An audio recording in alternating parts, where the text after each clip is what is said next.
सख़्तु अफ़सोसनाक वाक़ियो आहे जेको न सिर्फ़ु अव्हां सां बल्कि समूरी हिन साइट पूर्ति ऐं साइट जे साञा वञण सां थियो आहे। छा थियो हिन हवाले सां?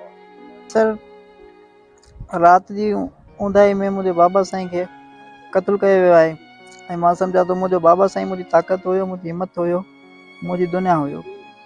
उन जेका मूंखे उन राह ॾेखारी, हू हमेशह पाण बि ॿियनि जी ख़िदमत कंदो हुयो ऐं मूंखे बि इहा ई राह ॾेखारींदो हुयो।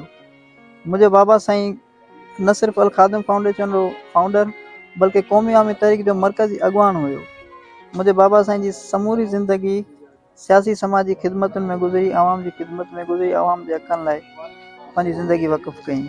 अॼु उन जो क़त्ल थियो आहे, मां सम्झां थो उन जो क़त्ल न ई पूरे मुआशिरे जो क़त्ल आहे। हीउ मुंहिंजी माज़ूरीअ जो क़त्ल आहे। मूंखे मुकमल तौरु अॼु माज़ूर बणायो वियो आहे ऐं मां आला इख़्तियारनि खां, वसारनि खां, SSP साहब, DIG सिंध साहब ऐं मां समूरनि आला इख़्तियारनि खां गुज़ारिश कंदुसि, महिरबानी करे मूंखे इंसाफ़ ॾिनो वञे। मुंहिंजे वालिद साहब खे कातिलनि खे जल्द अज जल्द गिरफ़्तार करे उन्हनि खे कड़ी खां कड़ी सज़ा ॾिनी।